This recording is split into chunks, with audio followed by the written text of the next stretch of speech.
बोलिए सियावर रामचंद्र की जय, श्री हनुमान जी महाराज की जय। इससे पहले कि हम सब उनके युगल पादारविंद में उनके द्वारा सबके बीच आकर अपनी लीलाओं का गान करने के लिए जिस योग्य हम सबको बना दिया, उसका गान करने से पूर्व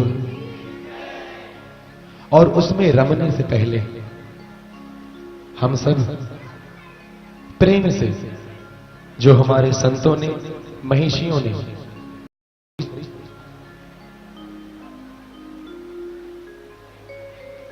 जो रीति बनाई है, जो रिवाज बनाया है, उस रीति का पालन करते हुए हम सब कुछ क्षण, कुछ पल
सर्व संगाप हो। भागवत के 11वें स्कंध में उद्धव जी अधीर हो गए और उद्धव भैया अधीर होकर भगवान कृष्ण से पूछते हैं कि प्रभु, आपको पाने का सबसे सुगम और सरल साधन कौन सा है? यूं तो आपको पाने के लिए तमाम सांख्य योग बतलाए गए हैं, लेकिन प्रभु उन भक्तों के जहां की इनकी आयु मात्र 100 वर्ष होगी, उनके अल्प आयु में शीघ्र कल्याण हेतु कोई सरल उपाय बताने का प्रयास, सबसे सरल साधन कौन सा है प्रभु? तो भगवान कृष्ण कहते हैं, उद्धव भैया, मुझे पाने के अनेक साधन हैं। न सांख्यम धर्मैव च, सांख्य न स्वाध्यायस्तपस्त्यागो, अर्थात धार्मिक आयोजन करवाना, न दक्षिणा, इन नियमों से मैं भक्त के वश में होता हूं। व्रतानि यज्ञ छंदा से, उद्धव भैया, मुझे पाने का व्रत भी एक श्रेष्ठ साधन है। तीर्थानि नियमायम, जीवन से भी मैं मिलता हूं। लेकिन हे उद्धव भैया, यथा वरुंधे सत्संग सर्व संगाप हो हिमाम। और जितने शीघ्र मैं सत्संग से भक्त के वश में हो जाता हूं, उसके इतना सरल साधन कोई नहीं। शीघ्र और सबसे सरल साधन सत्संग है। भगवान शंकर भी मैया उमा से यही कह रहे हैं कि हे उमा, मैं किसी की सुनी सुनाई बात नहीं कह रहा, कहीं ऐसा मैंने अंदाजा है।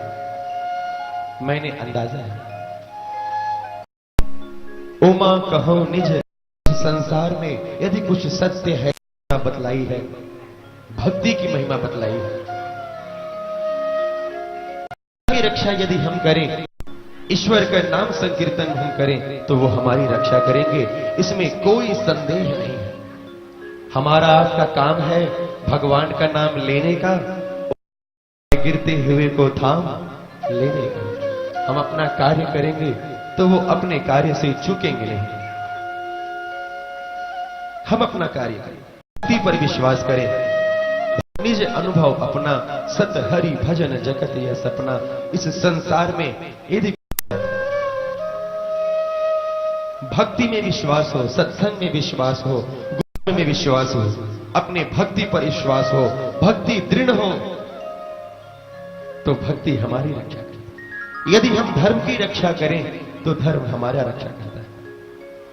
एक महात्मा जी भिक्षा मांगते थे वट वृक्ष के नीचे गांव के बाहर। जब शाम हो तो अपना तंबूरा लेकर श्री राम जय राम की धुनी आरंभ हो जाती है। सामने एक नर्तकी का महल था। शाम को तो हम शाम को जब यहां गायन वादन अपना भोग विलास आरंभ, एक नर्तकी ने अपने यारों से कहकर उस महात्मा की कुटिया में आग लगवा दी। पूरी कुटिया धू धू करके जल गई, कुछ नहीं बचा। शाम को महात्मा जी जब भिक्षा मांगकर लौटे, देखिए मेरी कुटिया जल गई है, सब भस्म हो गया, कुछ नहीं बोले। संत हमेशा मस्त रहने वाले, हर हाल में मस्त रहने, फकीरों जैसा जीवन। उस बैठकर अपनी धुन शुरू कर दी, श्री राम जय राम। ठंडी का समय था, जैसे जैसे रात बीतती गई महात्मा जी कांपने लगे, ठिठुरने लगे, खून जमने लगा, उनकी स्थिति अंतिम अवस्था आने लगी। भगवान विष्णु से देखा नहीं गया। भगवान विष्णु ने अग्निदेव को आदेश किया कि जाओ नर्तकी को उचित दंड दो, और कुबेर को आदेश दिया कि जाओ महात्मा जी के लिए सुंदर महल की व्यवस्था करो। अग्निदेव आए और यहां नर्तकी का पूरा महल अग्निदेव के रोष में ध्वस्त हो गया। सारा महल, पूरा महल जल गया। आया देखा, बहुत परेशान, दुखी में, हाय मेरा कुछ नहीं रहा, सब चला गया। आज शाम को कोई ग्राहक नहीं आए, और इधर कुबेर जी ने महात्मा जी की बड़ी सुंदर कुटिया बना दी थी। वो ठंडी में गर्म और गर्मी में ठंडी का अनुभव हो। महात्मा जी अपनी कुटिया में बैठकर श्री राम जय राम अपनी धुनी आरंभ कर दिए। नर्तकी से रहा नहीं गया, पूछ लिया कि प्रभु मैं क्षमा चाहता हूं, आपसे महल किसने जलवाया? आप तो यहीं थे, आपने देखा होगा, कृपा करके बताओ किसने जलाया? आपकी कुटिया तो मेरे यारों ने जला दी। तो महात्मा जी ने कहा कि जब मेरी कुटिया तेरे यार ने जला दी, तो मेरा भी तो कोई यार होगा, उसने तेरी कुटिया जला दी होगी। यारों हमारी रक्षा करें। इस कथा को संकेत रूप में बाबा गोस्वामी तुलसीदास बर्दाश्त करते हैं, लेकिन अपने भक्तों का जे अपकार भगत कर जे अपकार भगत कर राम रोष पावक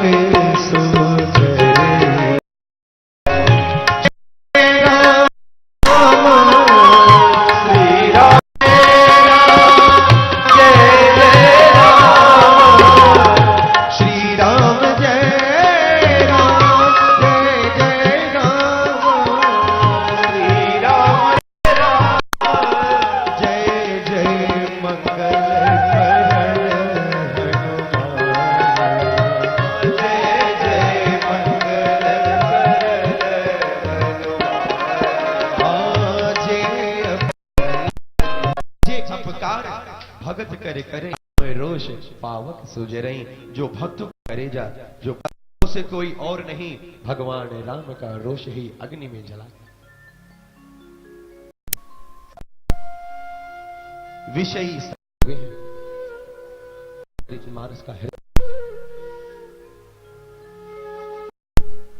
इससे पहले करें, फिर हम इस रामचरितमानस रूपी गंगा में डुबकी लगाएं।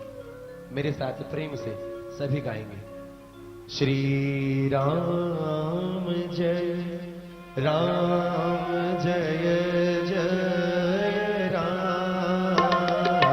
श्री राम जय राम।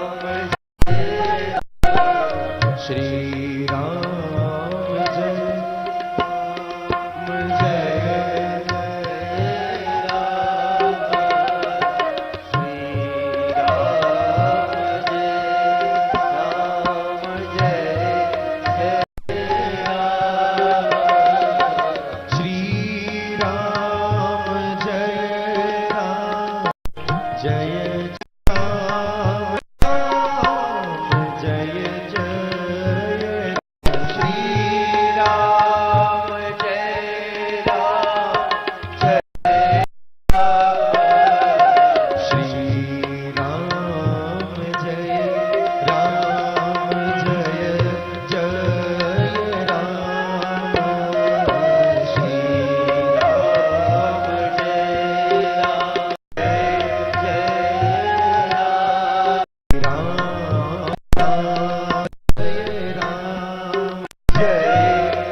सियावर रामचंद्र की जय। में प्रवेश करते हैं। जिस समय मां कैकेयी ने 2 वरदान मांगा राजा दशरथ से। पहला, भरत को टीका, और भरत को टीका तक की बात तो ठीक थी, लेकिन जैसे ही दूसरा वरदान भगवान राम को वनगमन मांगा, दशरथ जी का हृदय करुण कर तापस भेष विशेष उदासी, 14 वर्ष राम वनवासी। तपस्वी के भेष में भगवान राम को 14 वर्षों का वनवास मांगा और भरत को टीका। राजा दशरथ ने बहुत समझाया, बहुत निवेदन किया, प्रार्थना की कि भरत को टीका ले लो, लेकिन भगवान राम को वनगमन वाली बात मत मांगो। कोप भवन में कैकेयी मैया मानी नहीं, अडिग रही। राजा दशरथ के बार बार कहने पर भी मां कैकेयी नहीं कि यदि राम चले जाएंगे तो मेरे प्राण निकल जाएंगे। अर्थात ये जन बतलाए हैं खुलासा करके कि उसका संकेत क्या। लिखा कि भरत भैया ने फटकारा है कि हंस वंश दशरथ जनक, राम लखन से भाई, लेकिन जननी तू जननी भई, हे मैया तू अपनी मां जैसी हुई। भरत भैया ये कहकर फटकार रहे हैं कि जैसी तेरी मां थी वैसी तू हुई। और इतना कहकर बाबा ने प्रसंग को आगे बढ़ा दिया। ये बात नहीं बतलाई कि वो कौन सा गुण था जो कैकेयी की मां में था और वो कैकेयी में आ गया। तो रामायणकार ऐसा बतलाते हैं कि एक बार की बात है, कैकेयी के पिता कैकेयी नरेश, जिनको वरदान प्राप्त था कि वो सारे जीवों की भाषा समझ सकते थे, लेकिन एक शर्त थी कि यदि किसी से बता देते ये रहस्य तो उनकी मृत्यु हो जाएगी। एक दिन राजा कैकेयी नरेश भोजन करने बैठे थे और कैकेयी की माता सामने बैठ के भोजन परस रही थी। कैकेयी नरेश भोजन कर रहे थे। 2 चींटियों के आपस के बीच का संवाद सुनकर राजा कैकेयी नरेश को हंसी आ गई। सामने बैठी कैकेयी की माता ने पूछ दिया कि प्रभु स्वामी आप क्यों हंसे, क्या बात हो गई। कैकेयी नरेश ने कहा कोई बात नहीं, ऐसे ही कोई बात याद आई गई, हंस दिया। कैकेयी की मां ने कहा नहीं प्रभु बतलाइए क्या बात है, आप क्यों हंसे, अनायास क्यों हंस दिए, क्या बात है बतलाओ। जिद कर बैठी। राजा कैकेयी नरेश मना करते रह गए। अंत में यहां तक बतला दिया कि यदि मैं बता दूंगा तो मेरी मृत्यु हो जाएगी, तेरा सिंदूर उजड़ जाएगा, कैकेयी की मां ने हट कर लिया, जिद कर बैठी कि कुछ भी हो जाए मुझे बतलाइए, आप हंसे क्यों? और वही कैकेयी नरेश ने बतला दिया, उनकी मृत्यु हो गई। आज भरत भैया अपनी मां को वही फटकार रहे हैं कि जैसे तेरी मां ने, मेरी नानी ने नाना जी को नहीं छोड़ा, ये जानते हुए भी कि अगर वो बतला देंगे तो उनकी मृत्यु हो जाएगी। अंतिम अवस्था में राजा दशरथ ने मां कैकेयी से यहां तक कह दिया कि कैकेयी सब कुछ मांग ले, भगवान राम का वनगमन मत मांग, अगर इनका वनगमन होगा तो मेरी मृत्यु हो जाएगी। लेकिन कैकेयी ने कहा कि प्रभु कुछ भी हो जाए, अर्थात भले आपकी मृत्यु हो जाए, मैं विधवा क्यों ना हो जाऊं, लेकिन मेरा वचन पूरा करना है। भरत भैया वही फटकार रहे कि जननी तू जननी भई, विधि समकक्ष न बसाए। हे मां, तू अपनी मां जैसी हुई, मां का गुण बेटी में आता है, तू अपनी मैया जैसी हुई। बहुत फटकारे हैं भरत भैया। वहां से चले हैं, मां कौशल्या के कक्ष में पहुंचे। मां कौशल्या को कुछ ज्ञान नहीं, कौन आया कौन गया, क्या हो रहा है, क्या घट रहा है। जब से भगवान राम अयोध्या से गए, मां अपने कक्ष में नहीं गई। भगवान राम का जो कक्ष था, उसी कक्ष के बाहर मैया अपना आसन बिछाकर विश्राम करती थी। मां कौशल्या वहीं सोती थी और प्रतिदिन प्रातः उठ करके भगवान राम का दरवाजा खटखटाती थी कि राम उठो, राम भोर हो गई है, बाहर निकलो। तो सुमित्रा और सारी माताएं मिलकर बुलाती थी और सारी दासी आ जाती थी कि देखो ना मैया क्या कर रही हैं। तो सब मिलकर मां कौशल्या को कहते थे कि ये क्या हो, क्या कर रही है।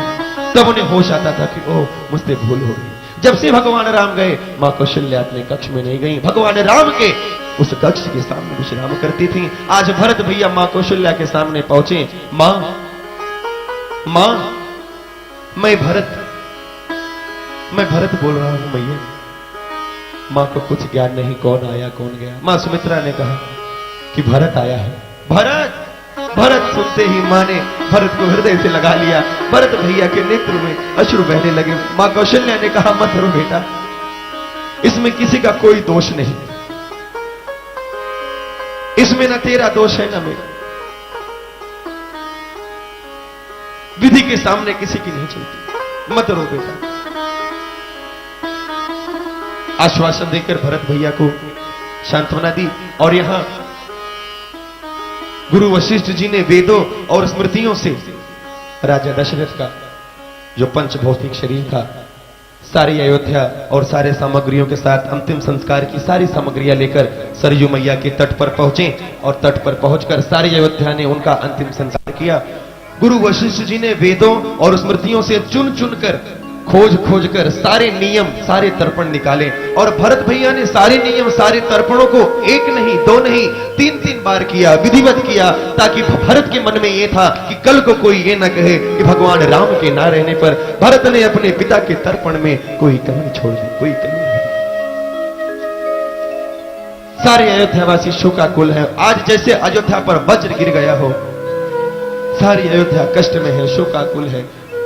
दशरथ जी का पंच भौतिक शरीर को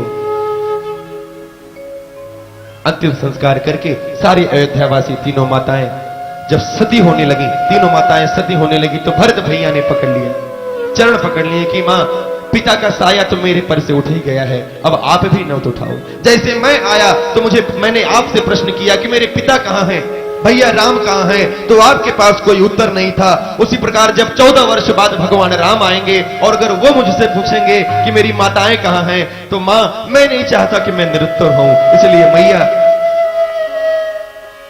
अपना हाथ मेरे सर पर रख दो।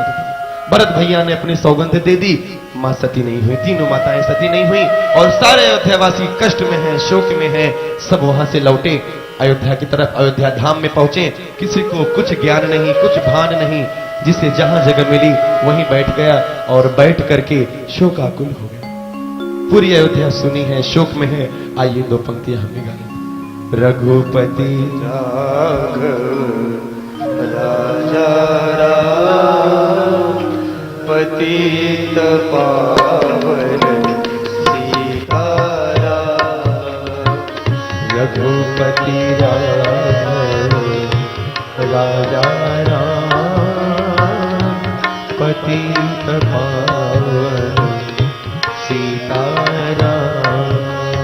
रघुपति राजा, सारी अयोध्या का कुल है, जिसे जहां जगह मिली वहीं बैठकर राजा दशरथ के प्रति कोई बात कर रहा है, कोई राजा दशरथ के बारे में चर्चाएं कर रहा है, कोई राजा दशरथ के द्वारा किए हुए सत्कर्मों की चर्चा कर रहा है। सब समय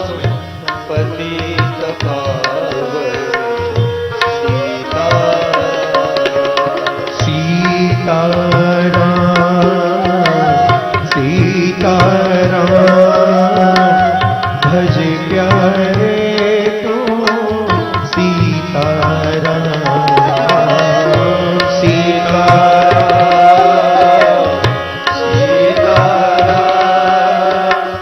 भज प्यारे तो सीताराम। हाँ सीताराम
कुछ दिन ऐसे ही शोक में बीते। अयोध्या का शोक हुआ। कुछ दिनों बाद गुरु वशिष्ठ जी ने एक सभा बुलाई।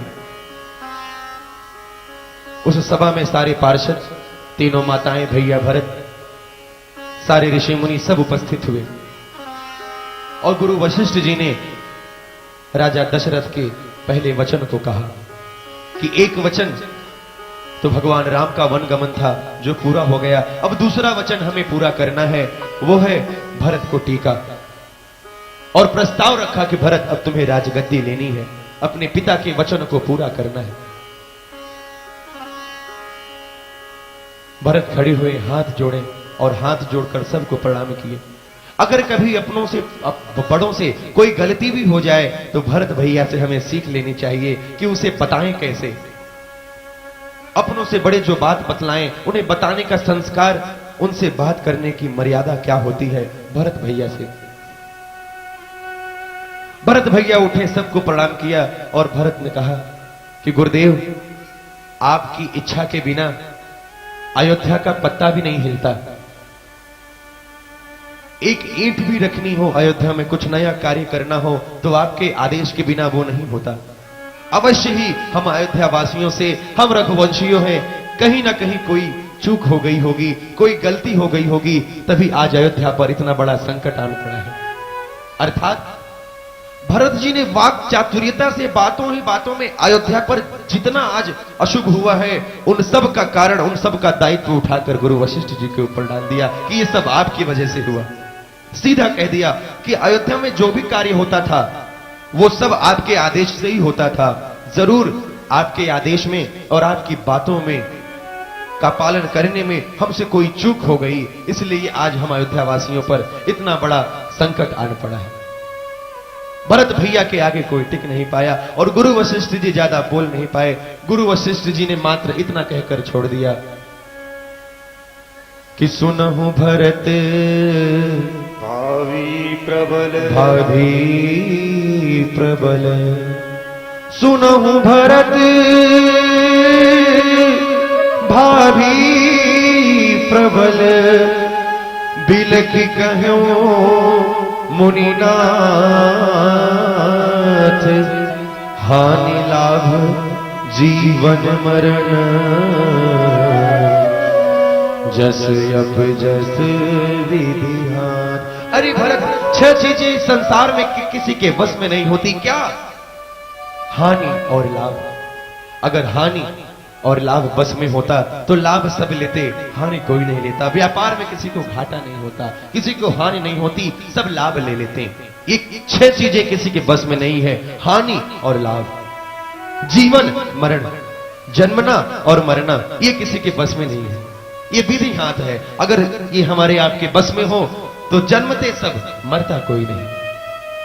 यश अपयश, यश और अपयश ये भी किसी के हाथ में नहीं, किसी के बस में नहीं। अगर किसी के बस में होता तो यश सब लेते, अपयश कोई नहीं लेता। बिलख पड़े गुरु वशिष्ठ जी मात्र इतना कहकर छोड़ दिए। भरत भैया के प्रश्नों का उत्तर नहीं था, निरुत्तर हो गए। मात्र इतना कह दिया कि सुनहु भरत भाभी प्रबल, और ये कहते कहते बिलख पड़े, उनके नेत्रों से अश्रु छलके।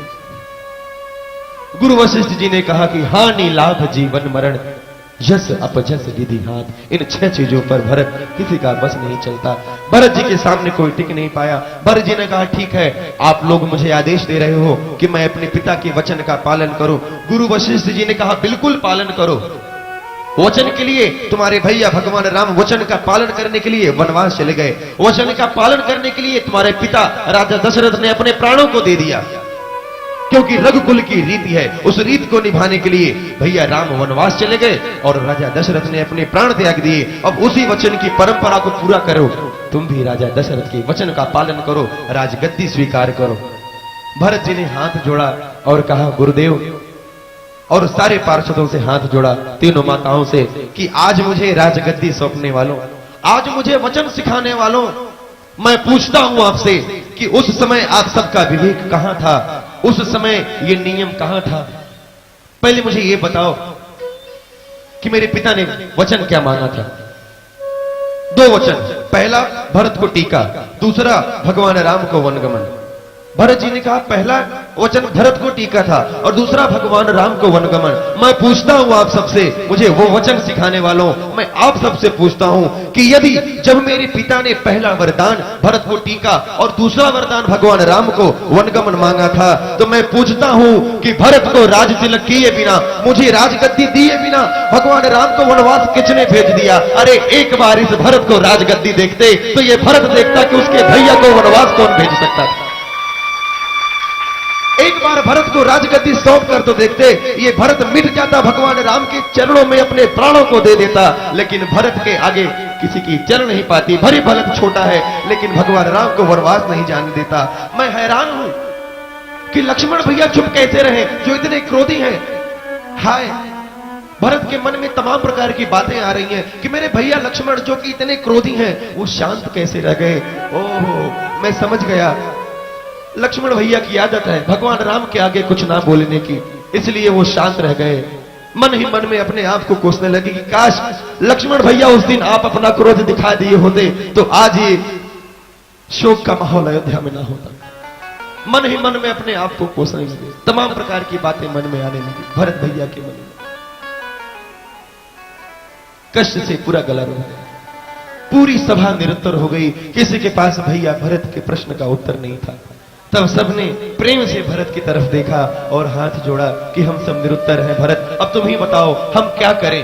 एक तरफ राजा दशरथ के वचन का पालन करना है और दूसरी तरफ आपने जो बात रख दी ये भी सत्य है, हम करें तो क्या करें भरत भैया, आप ही बताओ।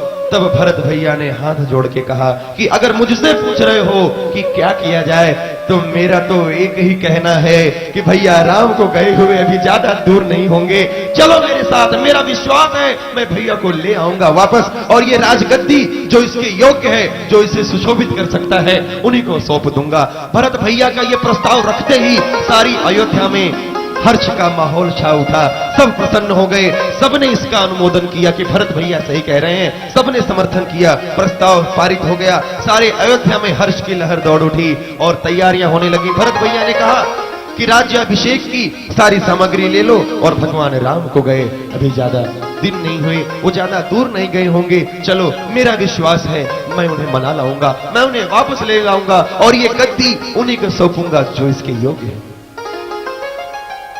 सारे अयोध्या में चारों तरफ हर्ष का माहौल फैल गया, सब तैयारियां करने लगे कि कल सुबह निकलना है। और जिन्होंने ये सोच लिया था कि अब भगवान राम के चरणों के दर्शन 14 वर्षों के बाद ही होंगे। उनके हृदय में तो उनके नेत्र सजल हो गए कि चलो इसी बहाने, भरत भैया के बहाने एक बार फिर से उस युगल पादार विंद के, उस सरकार के चरणों के दर्शन होंगे। और सब तैयारी बनाने लगे, पूरी सेना, भरत भैया, तीनों माताएं, रथ, हाथी, घोड़े सब सज गए, सब तैयार हो गए। आज अयोध्या की रात नहीं बीत रही। सारे लोग रात भर उस दिन अयोध्या में कोई सोया नहीं कि कब सुबह हो और कब हम सब प्रस्थान करें। और जिसे कोई ये कह देता कि तुम घर में रहो, तुम्हें घर देखना हो है, उसे ऐसा लगता जैसे उसके साथ सबसे बड़ा अन्याय हो गया, उसके साथ किसी वज्र ने उसके हृदय पे प्रहार कर दिया। उसे बड़ा कष्ट होता था। सब चाहते थे जाने के लिए, कोई रुकना नहीं चाहता था। सवेरा हुआ, रथ सज गए, हाथियां सज गई, घोड़े सज गए और सारे लोग एक साथ भरत भैया के साथ प्रस्थान किए। सब लोग चलने लगे और आप सब भगवान राम के उस युगल पादार विंद को अपने हृदय में बसाकर भरत भैया के साथ हो लीजिए और मेरे साथ चलिए चित्रकूट। गाइते हो कि भरत चले चित्रकूट हो रामा, राम को मनाने भरत चले चित्रकूट हो राम को भरत चले चित्रकूट हो राम को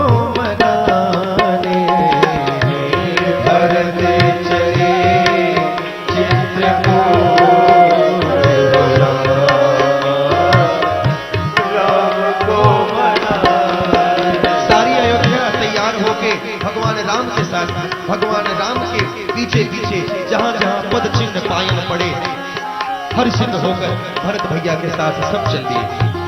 राम को मनाने भैया, राम को मनाने भैया,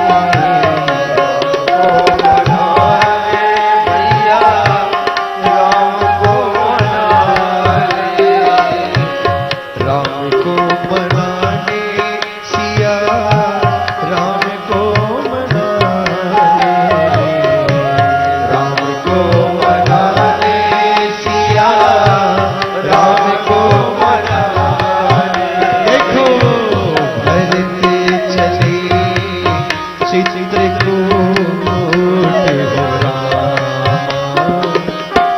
राम को मनाने भरत चले चित्रकूट राम को मनाने।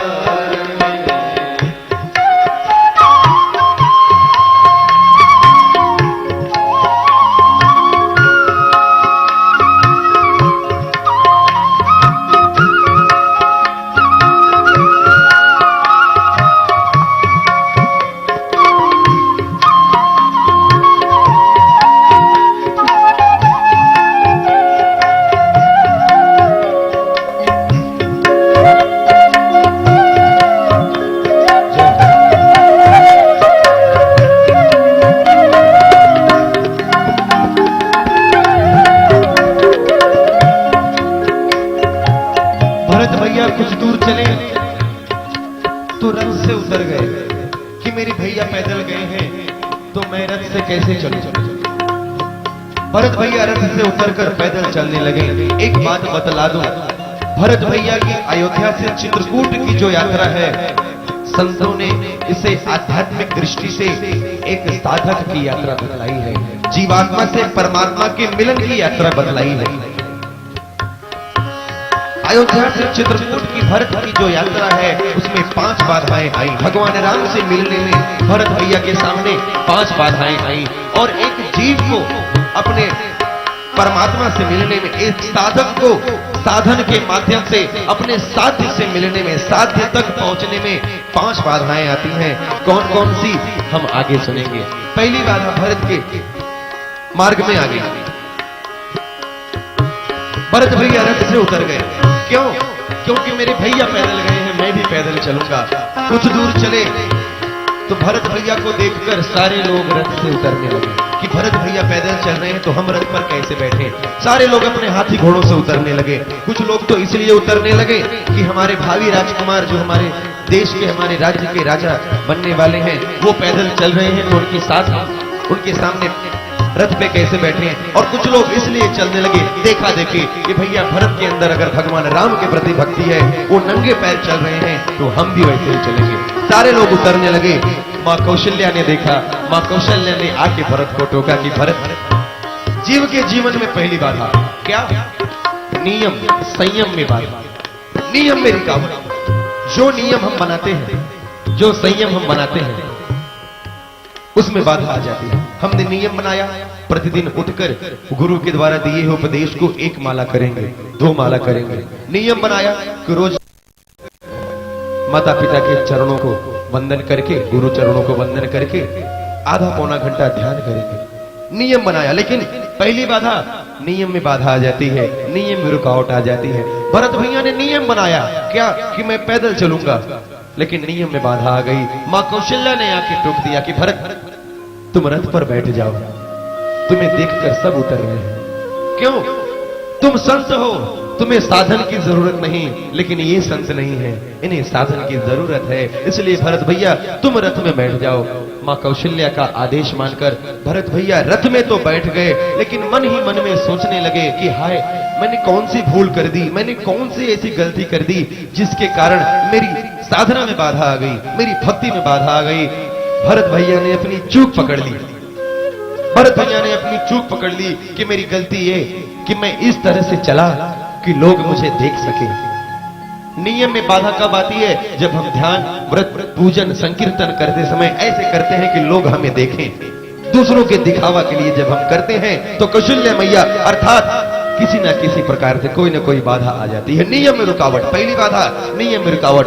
भैया भरत ने नियम बनाया कि मैं पैदल चलूंगा, लेकिन रुकावट आ गई, बाधा आ गई। क्यों? क्योंकि मैं इस तरह से चला कि लोग मुझे देख सकें। भरत भैया अपनी भूल को भीतर ही भीतर समझकर फिर से रथ पर बैठ गए और आगे की ओर प्रस्थान करने लगे। राम को मनाने भैया राम को मनाने, राम को मनाने भैया राम को मनाने। भरत चले चित्रकूट हो रामा, राम को मनाने। भरत चले चित्रकूट हो राम को मनाने। भरत भैया के पहले नियम में बाधा आ गई, नियम में रुकावट आ गई। एक नियम बनाओ। अभी आरंभ में ही श्लोक हुआ, व्रतानि यज्ञ छंदासि तीर्थानि नियमायमा। भगवान कृष्ण उद्धव भैया से कहते हैं कि तमाम नियम संयम से भी मैं वश में होता हूं भक्त के। नियम, एक नियम बना लो, एक संयम बना लो। एक सेठ महात्मा का बहुत बड़ा भक्त था। महाराज मुझे कुछ बता दो, कुछ आशीर्वाद दे दो, कुछ आदेश करो, मैं क्या करूं? महात्मा जी ने सोचा इसे क्या आदेश दूं? नहीं महाराज, सेठ ने कहा मुझे कुछ तो आदेश दे दो, मैं आपके आदेश का पालन करना चाहता हूं, कोई तो सेवा दे दो। महात्मा जी ने सोचा क्या कहूं, तो उन्होंने एक आदेश दे दिया कि तुम कोई भी एक नियम बना लो, उसका रोज पालन करो, उस नियम को तोड़ना मत, कोई भी एक नियम बना लो। क्या नियम बनाऊं? अब ये तुम्हारे ऊपर है, कोई भी एक नियम बना लो। तुम सोच लो। सेठ ने कहा कि मेरे बगल में, मेरे पड़ोस में एक कुम्हार रहता है जो मिट्टी के बर्तन नहीं बनाते। मैं नियम बनाता हूं कि मैं प्रतिदिन आज से उठकर उसका मुंह देखने के बाद ही कोई कार्य करूंगा। नियम बना लिया और प्रतिदिन सेठ उठता, उसका मुंह देखकर ही अपने कार्य को आगे निकलता। कुछ दिन ऐसे ही बीते। एक दिन उसे कुछ ज्यादा मिट्टी बनानी थी, कुछ ज्यादा बर्तन मिट्टी के बनाने थे, ज्यादा बड़ा ऑर्डर आ गया था, तो वो सुबह सुबह निकल गया। भोर में 4-5 बजे ही निकल गया। और सेठ जब उठा 7-8 बजे वहां पहुंचा तो आज वो था नहीं। अब मुंह देखे कैसे? तो सेठ ने मन में सोचा कि एक ही निवेदन किया हूं, एक ही मैंने वचन दिया है महात्मा जी को कि मैं नियम का पालन करूंगा, कुछ भी हो जाए उसका चेहरा देखे बिना दूसरा काम नहीं करूंगा। उसकी पत्नी घर में थी, सेठ ने पूछा कि वो कहाँ है, तो उन्होंने बतलाया कि आज कुछ ज्यादा बर्तन बनाने थे, वो मट्टी खोदने फला खेत में चले गए हैं। और यहाँ ये कुम्हार पहुंचा, मट्टी खोद रहा था, तो इसे हीरो से भरी एक गगरी मिली, सोना और हीरो से भरी गगरी। तो ये अगल बगल ये देखने लगा कि कोई देख तो नहीं रहा है, हिस्सा बांटना पड़ेगा। देखा तो कोई नहीं था, तो उठा करके बगल में खन करके उसमें गाड़ दिया कि अभी मैं अपना कार्य कर लूं, चलते समय चुपचाप बोल लेगा, क्योंकि अगर किसी ने देख लिया तो या तो हिस्सा बांटना पड़ेगा या तो राजा के हवाले करना पड़ेगा। तो खन करके खोद कर उस पूरे हीरो से भरी टोकरी खजाने को वहां गाड़ दिया कि मैं चलते समय लेकर चलूंगा। उधर से सेठ आया और ये कुम्हार जो था अपनी मट्टी खोद रहा था। सेठ वहां से पहुंचा और इसी से मात्र कुम्हार का चेहरा देखना था, ये खोद रहा था। सेठ आया, नीचे झुक करके चेहरा देख लिया, और चेहरा देख के जब चलने लगा तो सेठ के मुंह से निकला, देख लिया, चलो। अब देख लिया, चलो। ऐसा सुनते ही कुम्हार अपने हाथ से फावड़ा फेंक करके दौड़ा और सेठ के पैर पकड़ लिए कि महाराज देख लिए हो तो किसी से कहना मत, आधा आप ले लेना, आधा मैं। तो सेठ लोग बड़े चालाक होते हैं, बड़ी बुद्धिमान, समझ गए, तुरंत भाप गए कि ये कोई मामला है लग रहा है। सेठ ने कहा सही से बोल रहे हो ना, आधा आधा? ने कहा हाँ आधा आधा। ले गया, खाना दिखाया, आधा हीरो का मालिक सेठ हुआ। तब सेठ को समझ में आया कि एक नियम बनाने से अगर इतना खजाना मिल रहा है, अगर संतों गुरुओं और वेदों के सारे नियम को मान लो तो पता नहीं कौन सा खजाना मिले। एक नियम बनाओ, संयम बनाओ। आज भरत भैया ने नियम बनाया, संयम बनाया। नियम बनाओ, लेकिन उसकी शर्त है। शर्त क्या है? दिखावा ना हो। अपनी स्वांत सुखाय रघुनाथ गाथा, जिस प्रकार बाबा ने अपने सुख के लिए, अपने आनंद के लिए राम कथा लिखी, उसी प्रकार भक्ति दिखाओ, सार्वजनिक ना हो। अपने अंतरात्मा को अपने प्रभु देखे, बाबा देखे, और कोई ना देखे। दिखावा होगा तो बाधा आ जाएगी। भरत भैया ने अपनी कमी पकड़ ली कि मैं यूं चला कि लोग मुझे देख सकें, और मेरे नियम में बाधा आ गई। इसलिए नियम में बाधा तब आती है जब दिखावा हो। तो कभी किसी अपने व्रत, नियम, संयम, दान का भी दिखावा ना हो कि मैंने इतना दान किया। अहम ना करना, घमंड ना करना। भगवान अहंकार खाते हैं, कभी उसका घमंड ना करना। अहंकार खाते हैं, किसी प्रकार की कोई घमंड ना करें। कईयों का प्रश्न होता है कि भगवान करते क्या है, भगवान क्या है, कहां है, दिखते क्यों नहीं। हमारे गुरुदेव, मैं नाम तो नहीं ले सकता क्योंकि ऐसा शास्त्रों में आया है कि जब बहुत आपातकाल स्थिति हो तभी गुरुदेव का नाम लें। लेकिन गुरुदेव परम पूज्य स्वामी, उनके चरणों में बारंबार प्रणाम, वो बतलाते हैं इस प्रसंग को बड़े ही सुंदर दृष्टांत से कि भगवान कहां है, क्या करते हैं। एक राजा के दरबार में मंत्री ब्राह्मण थे, ब्राह्मण मंत्री थे। वो प्रतिदिन आने में विलंब कर देते थे सुबह सुबह। तो राजा जब पूछता कहां थे आप, तो कहते थे महाराज उनका ध्यान पूजन वंदन करने में मुझे विलंब हो गया, कीर्तन सत्संग वंदन करने में मुझे विलंब हो गया। तो राजा कुछ नहीं बोलता, जहां भगवान के नाम आ गई सब खत्म। कुछ दिन ऐसे ही बीते। प्रतिदिन मंत्री साहब विलंब करके आते थे। एक दिन कोई आवश्यक कार्य पर बात विमर्श, विचार विमर्श करना था राज में, और उस दिन भी मंत्री बहुत विलंब से पहुंचे। राजा क्रोध में था। राजा ने कहा आज कहां थे, कहां विलंब हो गया। मंत्री ने कहा कि मैं उनकी आज पूजा कर रहा था, अर्चना कर रहा था, ठाकुर जी को भोग लगा रहा था, उसी में विलंब हो गया। राजा ने कहा कि कल भगवान कहां है बतलाओगे, कैसे मिलेंगे बतलाओगे, वो क्या करते हैं ये बतलाओगे। अगर इन 2-3 प्रश्नों का उत्तर दिए तब तो ठीक है, वरना कल तुम्हें फांसी की सजा होगी। पूरे दरबार में हाहाकार। मंत्री जी के हृदय में अपार कष्ट हुआ। निकले, संतों महात्माओं के पास जाने लगे, तमाम गुरुओं के पास जाने लगे, सबसे हाथ जोड़कर कहने लगे कि कल मुझे भगवान को ले चलना है, कोई साधन बताइए, कोई रास्ता बतलाइए।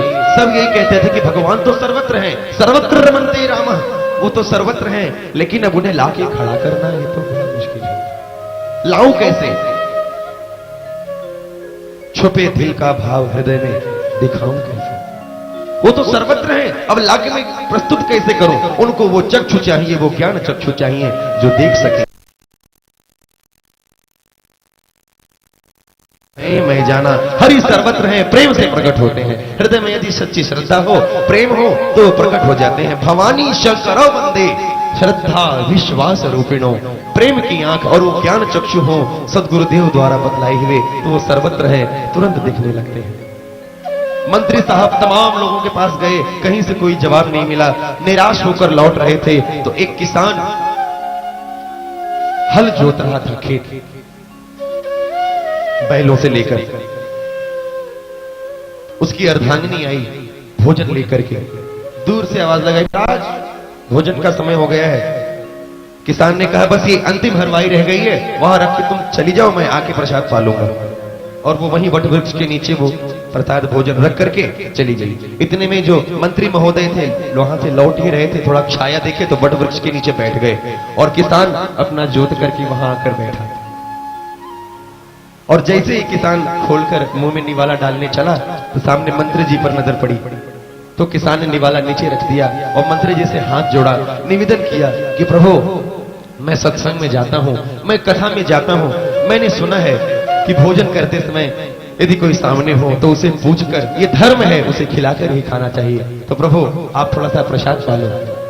अब जिसकी जीवन में ये जानकारी हो जाए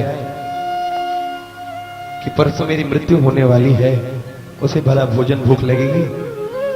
अरे उस व्यक्ति की तो बात छोड़ो, अभी साधारण हमारे जीवन में पता चल जाए कि इन्हें फला कैंसर फला रोग हो गया है, मात्र 1 महीने का है, उस व्यक्ति से उनके पास जाकर बैठो, उनके विचार सुनो, वो क्या कहते हैं। सब खत्म, सारा रस, इस जीवन के सारे रस खत्म। सब कलरफुल है लेकिन उस व्यक्ति के लिए सब काला सफेद, सब खत्म, फीका है।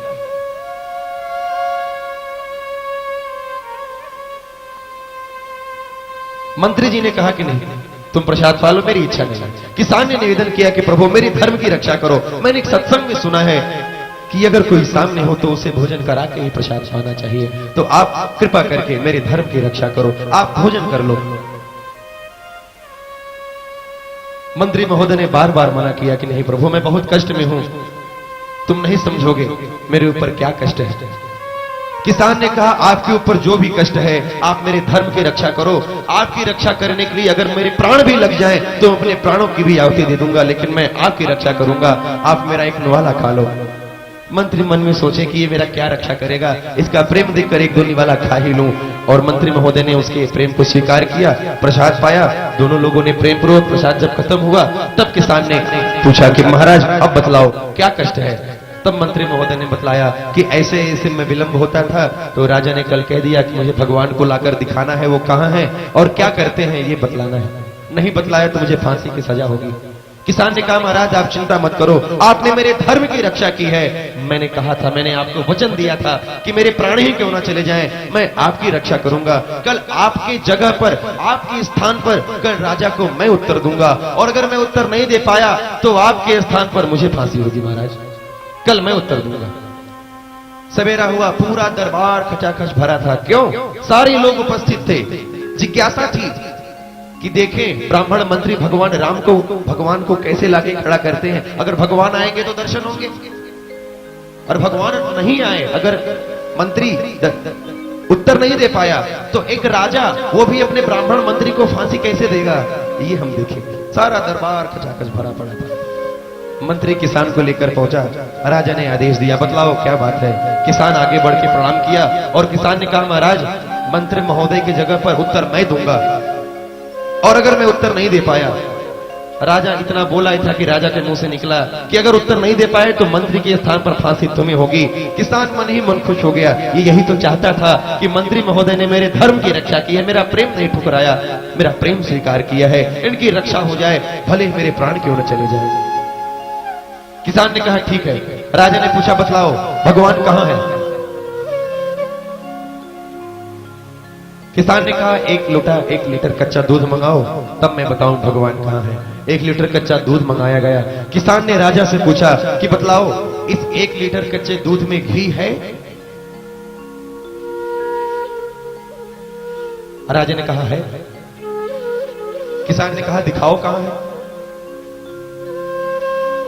राजा ने कहा ऐसे थोड़ी दिखेगा। कहे तब, कहे इसे गर्म करना पड़ेगा, नैन निकालनी पड़ेगी, मथना पड़ेगा, खराना पड़ेगा, तब घी दिखेगा। किसान ने कहा उसी प्रकार जैसे दूध में घी है लेकिन इतनी क्रिया करने के बाद दिखेगा।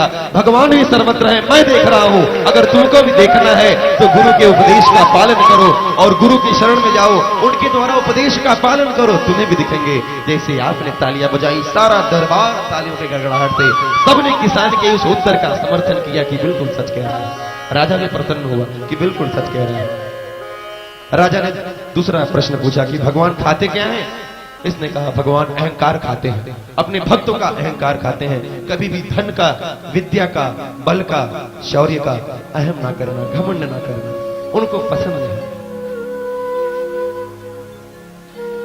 ये स्वाभाविक है, मानव है, ये बच नहीं सकता। कोई बलवान, कोई पहलवान कितना भी नम्र बने कि मैं नम्र हूं, उसके चलने से, उसके फिरने से, उसके बात करने के तौर तरीके से कहीं ना कहीं से दिख जाएगा कि ये बलवान है, हाथ झटक देगा, कहीं ना कुछ करेगा।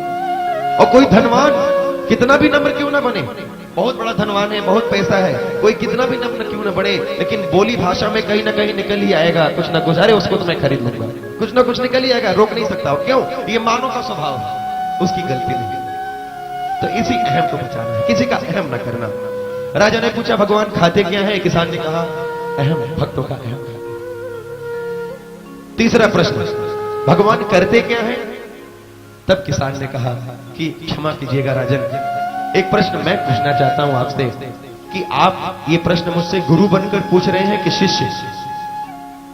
राजा ने मन में सोचा कि गुरु बनकर तो प्रश्न नहीं पूछा जाता, प्रश्न तो शिष्य बनकर पूछा जाता है। राजा ने कहा मैं शिष्य बनकर पूछ रहा हूं। तो किसान ने कहा यही परंपरा है कि गुरु सिंहासन पर बैठकर, शिष्य सिंहासन पर बैठकर प्रश्न पूछे और गुरु नीचे खड़ा होकर उत्तर दे। राजा नीचे उतर आया और किसान को सिंहासन पर बिठा दिया। तब राजा ने पूछा अब बताओ कि भगवान क्या करते हैं? किसान ने कहा अभी समझे नहीं, तुम जैसे राजा को उतार के नीचे बैठा देते हैं और मुझे जैसे गरीब किसान को उठाकर पूरे यज्ञशाला में बिठा देते हैं। बोल सियावर रामचंद्र की। वो सर्वत्र हैं, हमें वो चक्षु चाहिए, वो ज्ञान चक्षु चाहिए। वो कैसे मिलेंगे? सदगुरु की शरण में जाने से मिलेंगे। आज भरत भैया ने नियम बनाया कि मैं पैदल चलूंगा, लेकिन बाधा आ गई। बात नियम से निकली थी कि नियम करो लेकिन नियम में दिखावा मत करो। राम को मनाने भैया, राम को मनाने भैया, राम को मनाने। भरत चले चित्रकूट, राम को मनाने। भरत चले चित्रकूट,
राम को मनाए भरत चले चित्रकूट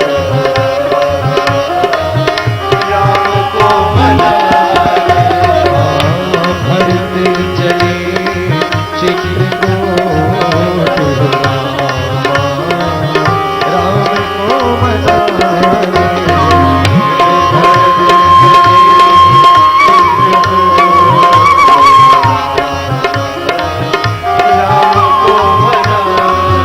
बोलो राम राम राम राजा राम राम राम सीता राम राम राम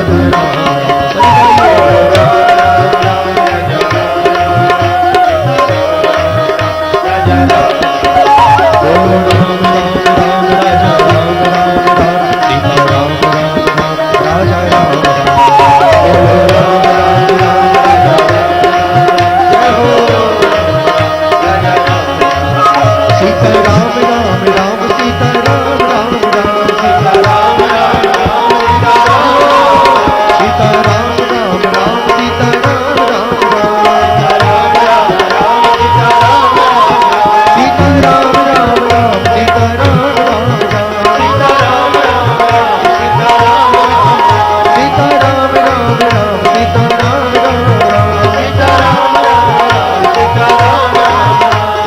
राम राम राजा राम राम राम सीता राम राम राजा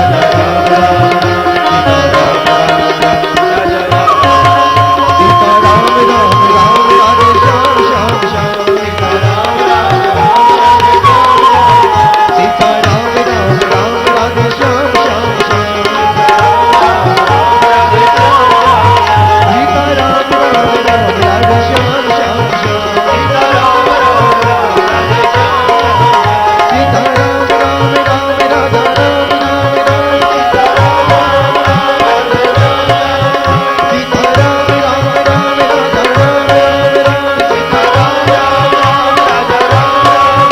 सीता राम सीता राम राम राम राजा राम राम सीता राम राम राम राजा राम राम सीता राम राम राम राजा राम राम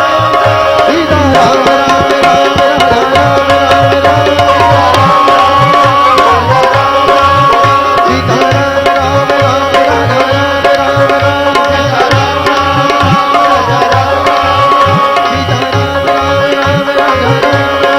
राजा सीता राम राम राम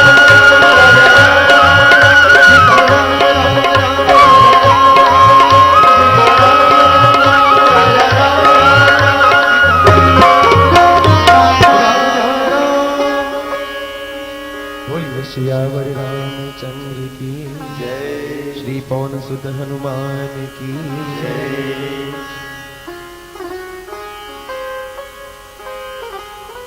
भरत भैया चले सारी अयोध्या के साथ गुरु वशिष्ठ मुनि, तीनों माताएं और सारी अयोध्या राज्याभिषेक की सारी सामग्री लेकर आगे बढ़े तो देखिए दूसरी बाधा।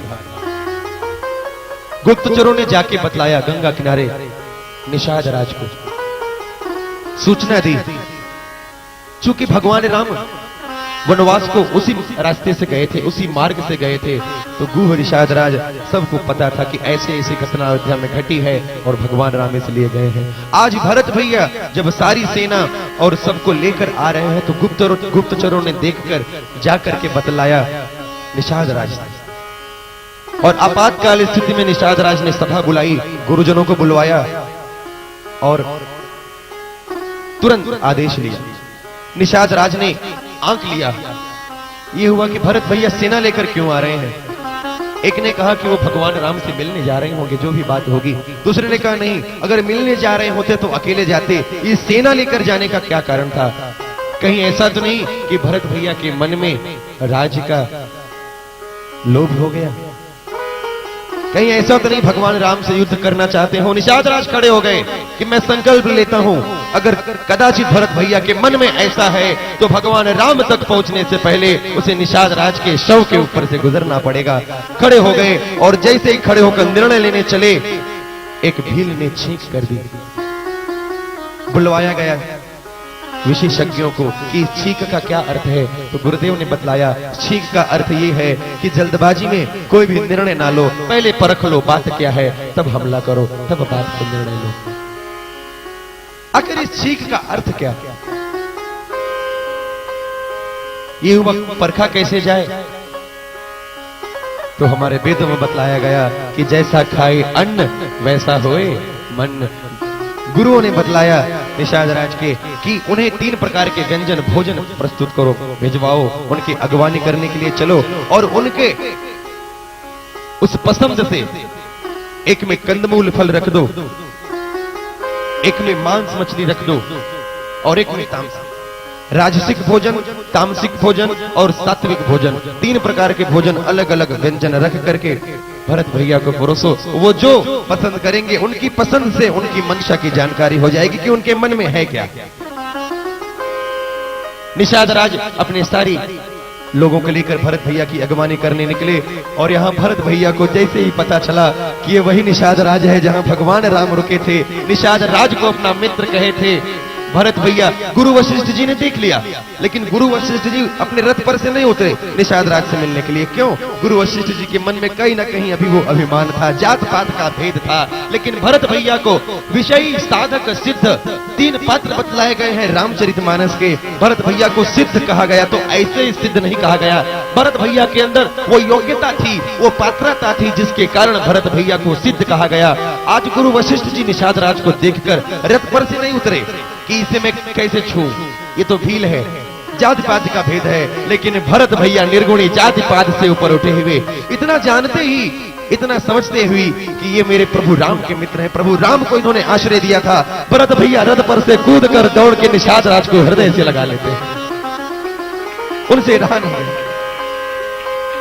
तब निषाद राज के मन में बड़ा ही आभास, ग्लानि हुई कि हाय, मैं जल्दबाजी में क्या करने जा रहा था। कभी भी क्रोध में कोई निर्णय ना लो और जल्दबाजी में कोई भी निर्णय ना लो। कोई निर्णय, कोई भी नया शुभ कार्य या निर्णय लेना हो तो शांत चित्त से, शांत मन करके, बड़े बुजुर्गों को बुलाकर घर में निर्णय करके, सभा करके तब उस निर्णय को लो। वो निश्चित ही सफलदायक और फलदायक होगा। जल्दबाजी में और क्रोध में लिया हुआ निर्णय हमेशा घातक ही होता है। कामेन कर्म नाश स्यात्, क्रोधेन ज्ञान नाश, लोभेन भक्ति नाश स्यात्, तस्मात् एतम त्रयं त्यजेत्। इन तीनों को त्याग दो। भरत भैया कूदकर निषाद राज को अपने हृदय से लगा लिए। मंशा तो मालूम पड़ गई, पता चल गई कि भरत भैया के क्या थे। फिर भी 3 प्रकार के जो भोजन ले गए थे वो सामने परस दिए भरत भैया के। तो भरत भैया ने न राजसिक भोजन स्वीकार किया, न तामसिक, न सात्विक। क्यों? क्योंकि भरत भैया न राजसिक मन के थे, न तामसिक, न सात्विक। भरत भैया तो निर्गुण थे, हमेशा उस परम ब्रह्म परमात्मा के चरणों में डूबने वाले थे, तीनों गुणों से परे थे। भरत भैया त्रिगुणातीत थे। निषाद राज को अपने भूल का एहसास हुआ, क्षमा मांगा और आज रात्रि विश्राम सारे अयोध्यावासी पहला इस नदी के तट पर निषाद राज के यहाँ सब लोगों ने किया। पहला विश्राम हुआ, सारे तंबू बनाई गई, निषाद राज ने सुंदर व्यवस्था की, सबके रुकने की सुंदर व्यवस्था बतलाई, सुंदर व्यवस्था की। सारा अयोध्या वहीं रुका, भोजन प्रसाद की व्यवस्था हुई। जब रात्रि हुई तब भरत भैया ने निषाद राज से निवेदन किया हाथ जोड़कर कि भाई मेरे आसन यहां मत लगाओ, मुझे वहां ले चलो जहां मेरे प्रभु राम विश्राम किए थे, मुझे वहां ले चलो जहां मेरी भाभी ने विश्राम किया था। निषाद राज भरत भैया को लेकर सरकार जहां पर विश्राम किए थे वहां लेकर पहुंचे और भरत भैया जैसे ही वहां पहुंचते हैं उस आसन को देखकर भरत भैया अपने आप को फिर धिक्कारने लगते हैं कि हाय भरत, धिक्कार है तुझ पर, तूने जन्म ही क्यों लिया, जन्मते ही तेरी मृत्यु न हो गई। भगवान राम के काम उनके सेवा तो ना कर सका, बल्कि उनका तो ऐसा हेतु बन गया, ऐसा कारण बन गया कि जिनके कारण आज भगवान राम, मैया सीता जो कि मखमल पर ही कमल के पंखुड़ियों के समान से भी जिनके कोमल चरण थे, ऐसे चरण को वन मन भटकना पड़ा। भरत तेरे कारण तुझ पर धिक्कार है। अपने आप को भरत भैया कोसने लगे और जैसे ही वहां बैठे भरत भैया का हृदय व्याकुल हो गया। माँ जगत जननी जानकी सीता का कनक मैया का वहां गिरा था। भरत भैया ने पहचान लिया और उठाकर अपने सीने से लगा लिया कि भरत, तू जन्मते ही मर क्यों नहीं गया, तेरे जीने का तुझे कोई हक नहीं, तेरे कारण मैया सीता का। उस कनक को लेकर भरत भैया ने हृदय से लगा लिया और अपने आप को धिक्कारने लगे। भरत भैया रात्रि वहां विश्राम किए। निषाद राजगुरु आए,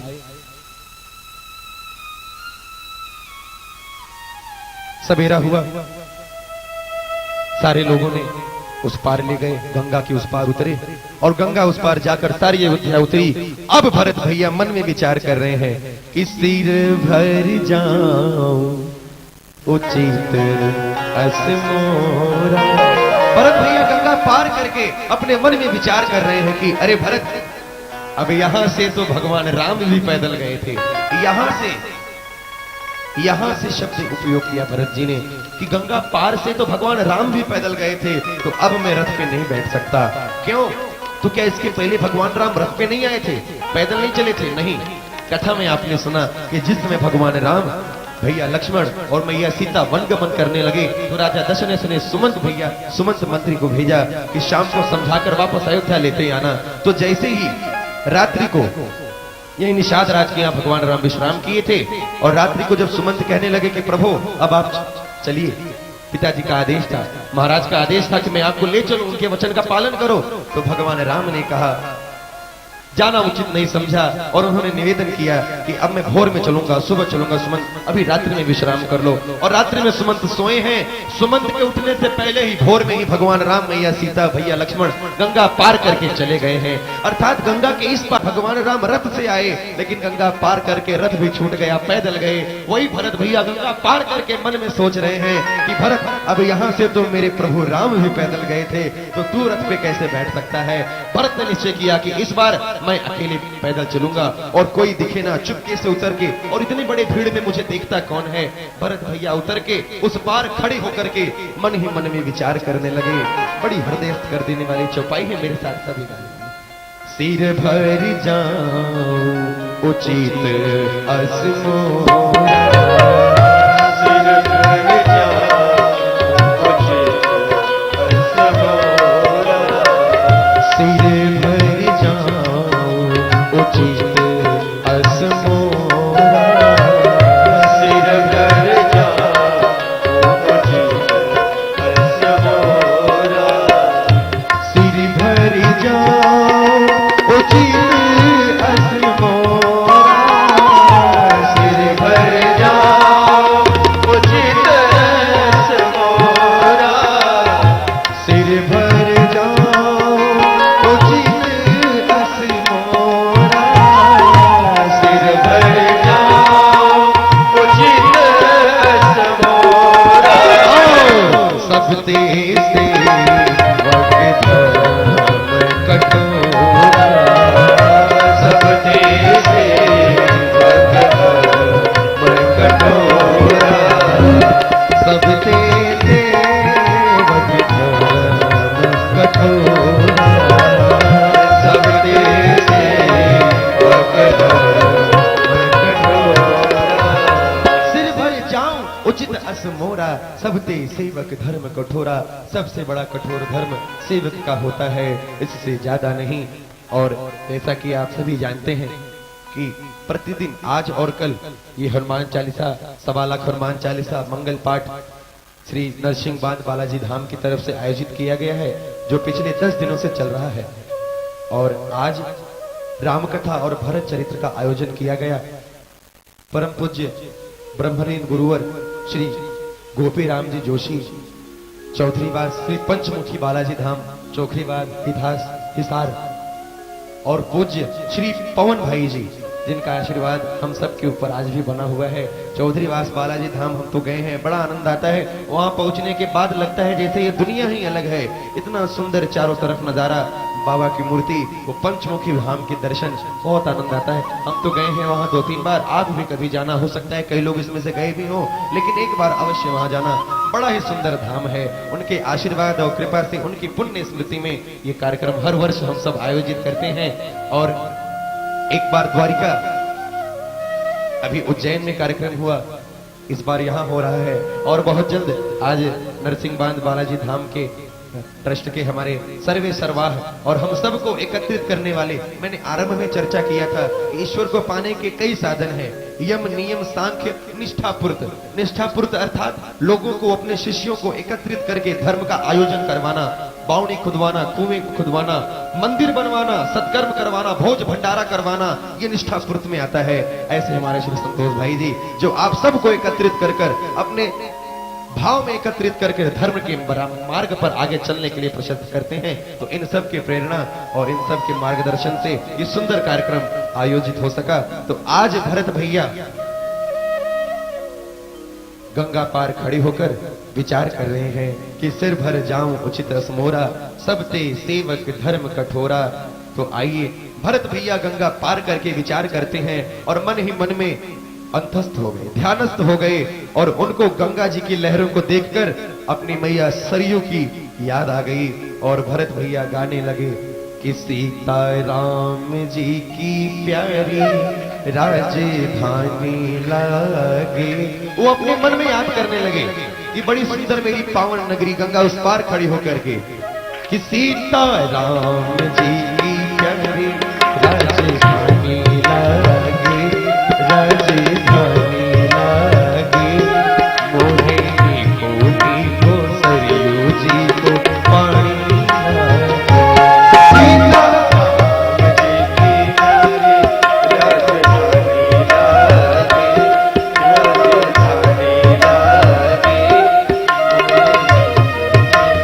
सरयू जी को पानी लागे। सीता राम जी की प्यारी राजधानी लागे, राजधानी लागे, मोहे को सरयू जी को पानी लागे। सीता राम जी की प्यारी राजधानी लागे, राजधानी लागे, मोहे को सरयू जी को पानी रामचंद्र की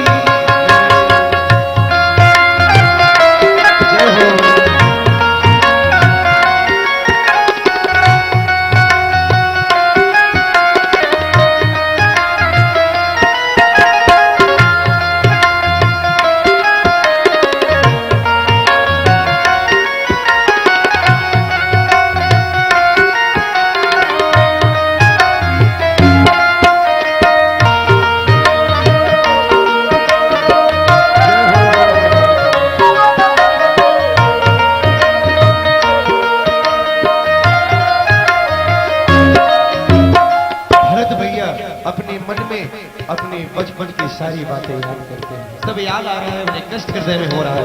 गंगा मैया की लहरों को देखकर अपने सरयू मैया की याद आ गई और अपने अयोध्या की सारी बचपन की क्रीड़ा याद आ गई।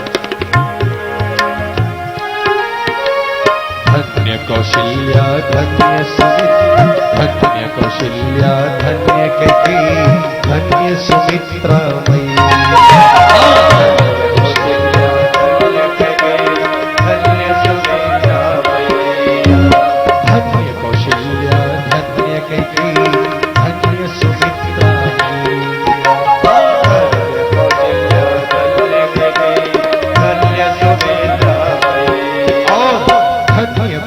दशरथ की आंगन खेले चारों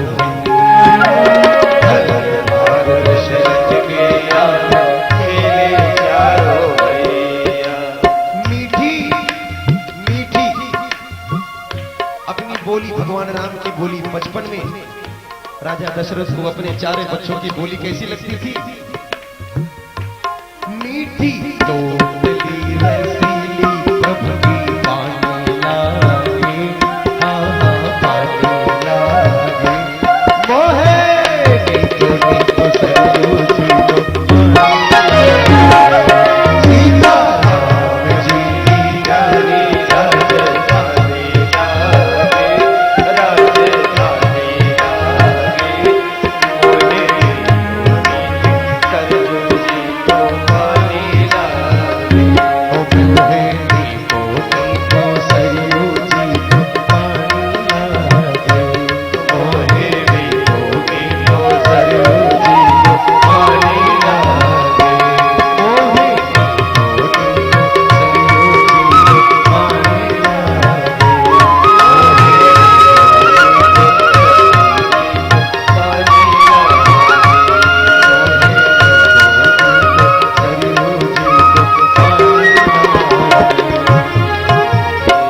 भरत भैया मन ही मन में विचार कर रहे हैं और आज भरत भैया यही विचार करेंगे। इसके आगे भरत भैया कल की कथा में बढ़ेंगे और मैं निवेदन करता हूं इस 10 दिवसीय ये जो यहाँ पर श्री 1.25 लाख हनुमान चालीसा का पाठ, मंगल पाठ, जिसके आयोजक श्री केडिया परिवार और आप सभी का बहुत बहुत धन्यवाद ज्ञापन करता हूं कि आप सबने भाई जी के आदेश को, इस मार्गदर्शन को मानकर और प्रतिवर्ष इतना सुंदर कार्यक्रम कराते हैं। बाबा ने कह दिया है कि जो इस धर्म जो नहाय चाह ऐ सर भाई, अर्थात रामचरित मानस रूपी नदी में जो स्नान करना चाहता हो, जो नहाना चाहता हो, जो नहाई चह एहि सर भाई सोई सत्संग करहि मन लाई। इस रामचरित मानस रूपी नदी में जो स्नान करना चाहता हो वो मन को लगा के सत्संग करो। और आरंभ में भी यही बात हुई, ईश्वर को पाने का इस कलिकाल में सबसे सुगम और सबसे सरल कोई साधन है तो वो सत्संग, और उस सत्संग के लिए भाई जी ने प्रेरित किया और केडिया परिवार ने मानकर इतना सुंदर आयोजन किया। बस यही ईश्वर से प्रार्थना है कि ऐसे धर्मात्मा हमारे भारत, हमारे विश्व में और इनकी गाथा बढ़े और लोग कन्हैया ऐसे धर्मात्मा, ऐसी कार्यक्रम, ऐसी सुंदर धार्मिक कृत्य आयोजन करने वालों को और हर प्रकार से धन बल से व्यवस्थित करे, मजबूत करे, ताकि हमारी संस्कृति, हमारी भारतीय संस्कृति फिर से अपने उसी भाव में आ जाए जिस भाव में विवेकानंद जी ने जगा कर गए थे, जिस भाव को जगाकर भारत विश्व गुरु बनकर गया था और फिर से विश्व गुरु बनेगा, ऐसा विवेकानंद जी ने भविष्यवाणी की थी और वो कहकर जरूर जाएंगे और फिर से बनेगा, इसमें कोई न संशय है। तो आगे के कार्यक्रम के लिए हम भाई जी से निवेदन करेंगे आगे का कार्यक्रम के लिए, इसके बाद फिर आरती।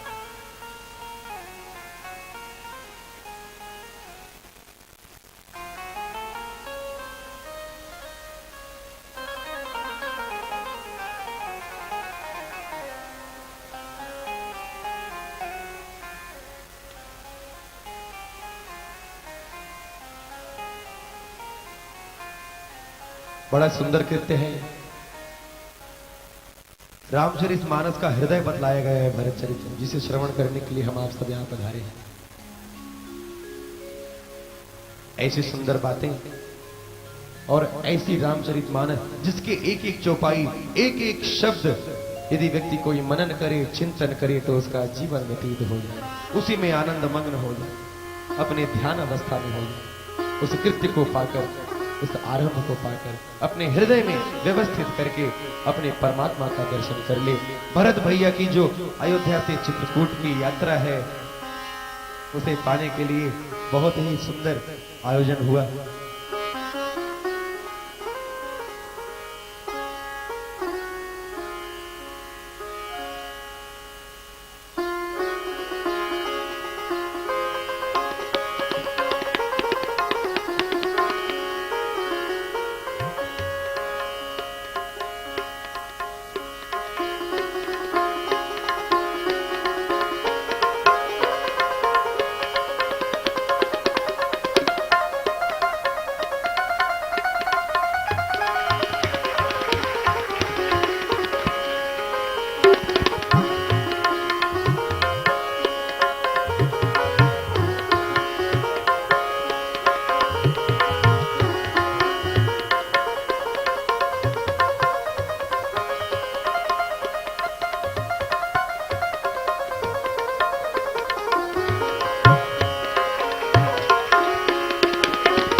परम आदरणीय परम पूज्य श्री राजेश्वरानंद जी की सुंदर पंक्तियां लेते हुए बड़े प्रेम से हम सब गाएं, अयोध्या को प्रार्थना करें और उसके बाद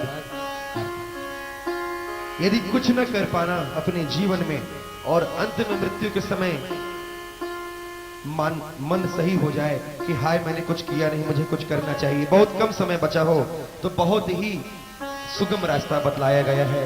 वो ये कि अयोध्या चले जाओ और कनक भवन के द्वारे पड़े रहो।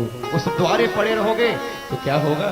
प्रेम से मेरे साथ कहिए, कनक भवन दरवाजे पड़े रहो, कनक भवन दरवाजे पड़े रहो, कनक भवन दरवाजे पड़े रहो, कनक भवन दरवाजे पड़े रहो, कनक भवन दरवाजे पड़े रहो, भवन दरवाजे पड़े जहाँ सिया राम जी विराजे पड़े रहो, जहाँ सिया राम जी विराजे पड़े रहो, कनक भवन दरवाजे पड़े रहो, कनक भवन दरवाजे पड़े रहो, आवत जात संत करी दर्शन,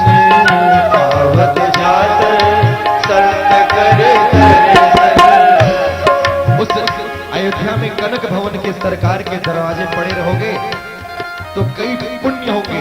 पहला, अयोध्या तीर्थ है, तीर्थ सेवन का फल। दूसरा, उस दरवाजे से भगवान राम की युगल जोड़ी दिखती है, उनके दर्शन का फल। और तीसरा, देश विदेश से संत भगवान के दर्शन के लिए आते हैं, उन संतों का दर्शन आते जाते। आवत जात संत करी दर्शन, आवत जात संत करे दर्शन, दर्शन करके सुमन मन हरिशन, दर्शन करके सुमन मन हरिशन, दर्शन करके सुमन मन हरिशन, दर्शन करके सुमन मन हरिशन, कोटि काम रखिला जे, कोटि काम रखिला जे पड़े रहो, कोटि काम रखिला जे पड़े रहो, कोटि काम रखिला जे पड़े रहो, जहाँ सिया राम जी विराजे पड़े रहो, जहाँ सिया राम जी विराजे पड़े रहो, कनक भवन दरवाजे पड़े रहो। कनक भवन दरवाजे पड़े जय श्री राम।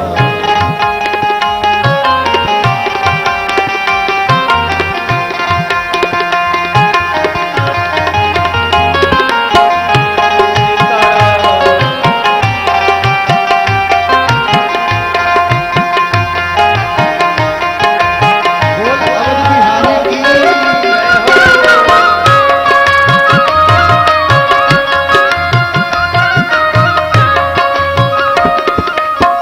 कनक भवन में अवध बिहारी सिंहासन सोहे, अवध बिहारी सिंहासन सोहे, अवध बिहारी सिंहासन सोहे, अवध बिहारी सिंहासन सोहे, संग श्री जनक लली मन मोहे, संग श्री जनक लली मन मोहे, संग श्री जनक लली मन मोहे, संग श्री जनक लली मन मोहे, छवि अति अनुपम छाजे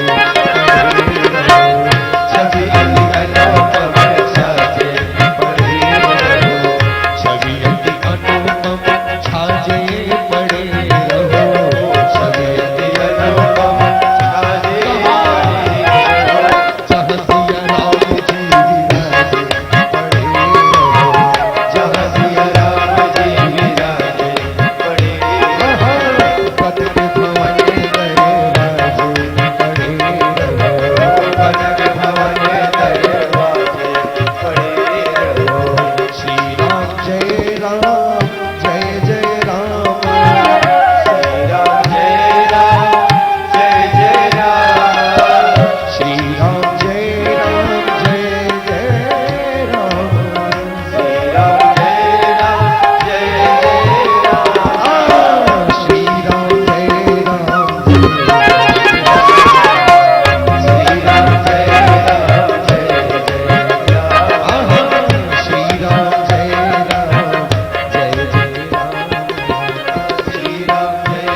सियावर रामचंद्र की जय, श्री हनुमान जी महाराज की जय। और भगवान कृष्ण, भगवान श्री राम, भरत भैया, सीता, इन सबके युगल पादार बिंद को हृदय में बैठाए हुए रात्रि भर इस कथा का, भरत भैया के चरित्र का चिंतन करना। कल फिर इसी समय हम सब भरत जी के साथ चित्रकूट की बची हुई आगे की यात्रा को संपन्न करेंगे और भगवान राम से भरत भैया का मिलाप होगा। भरत भैया भगवान राम के द्वारा दी गई हुई चिन्ह चरण पादुका अयोध्या ले आएंगे। उस चरण पादुका की विशेषता और विभिन्न बातें जो रामायणकार ने अपने अपने तमाम तर्कों को दिया है, उन सबको बतलाकर सिद्ध करते हुए एक सुंदर और आनंदमय भरत चरित्र की कथा की अमृतमय वर्षा में हम गोता लगाकर अपना कल्याण करेंगे। बोलिए सियावर रामचंद्र की।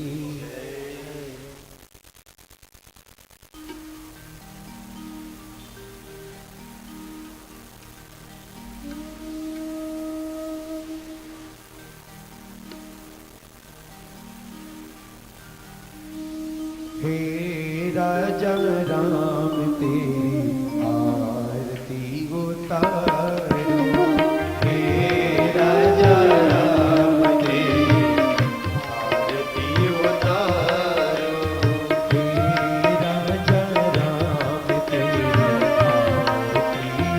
आरती उतारो, हे राजा राम तेरी आरती उतारो। आरती उतारो प्यारे तुमको रिझाओ, आरती उतारो प्यारे तुमको रिझाओ,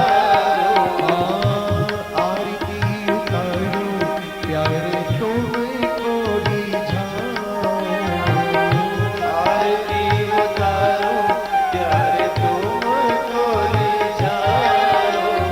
हे राजा राम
चरणों से निकली है गंगा प्यारी, चरणों से निकली है गंगा प्यारी, पावन करती है दुनिया सारी, पावन करती है दुनिया सारी।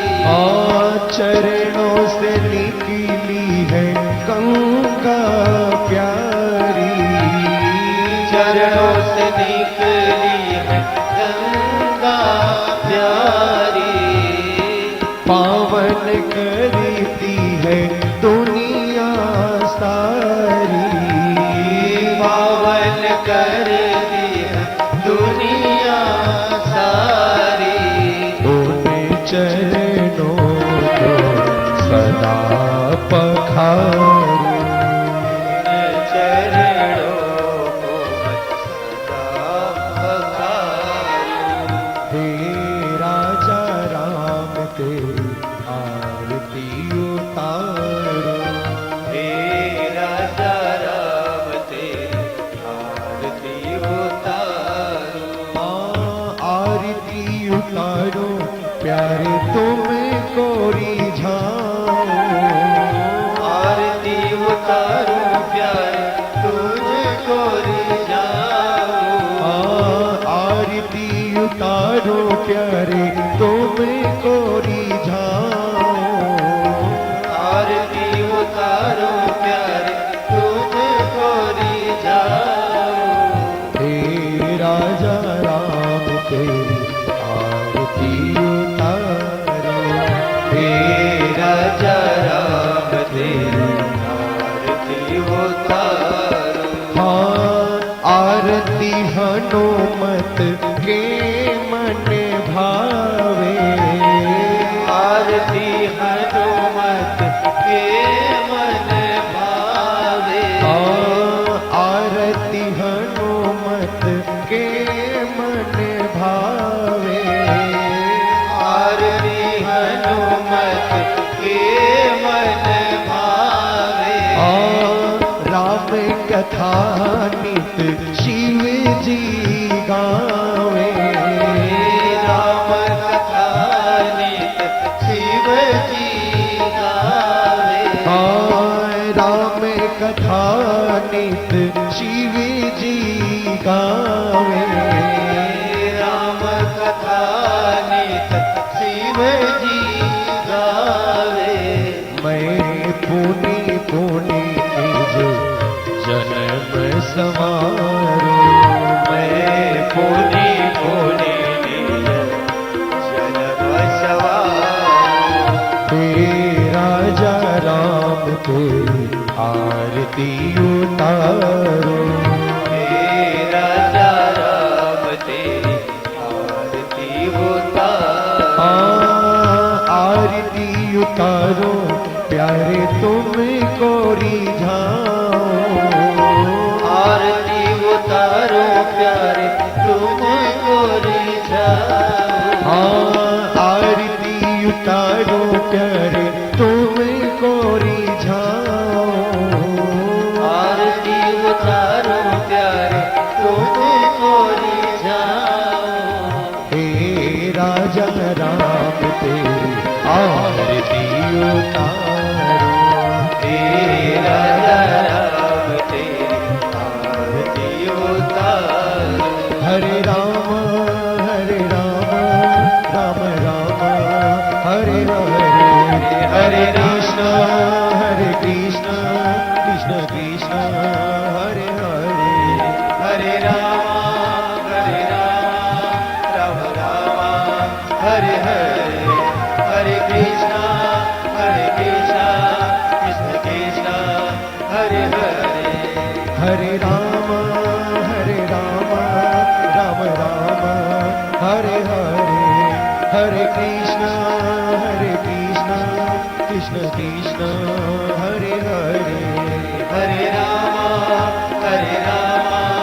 राम राम हरे हरे, हरे कृष्ण कृष्ण कृष्ण कृष्ण हरे हरे सीता राम राम राम राधे श्याम श्याम श्याम सीता राम आइए बोलिए श्याम श्याम श्याम सीता राम राम राम राधे श्याम श्याम श्याम सीता राम राम राम राधे श्याम श्याम श्याम सीता राम राम राम राधे श्याम श्याम श्याम सीता राम राम राम राधे श्याम श्याम श्याम सीता राम राम राम राधे श्याम श्याम श्याम सीता राम राम राम राधे श्याम श्याम श्याम बोलो राम राम राम राजा राम राम राम सीता राम राम राम राधे श्याम श्याम श्याम राम राम राम राधे श्याम श्याम श्याम सीता राम राम राम राधे श्याम श्याम श्याम बोलो राम राम राम राजा राम राम राम सीता राम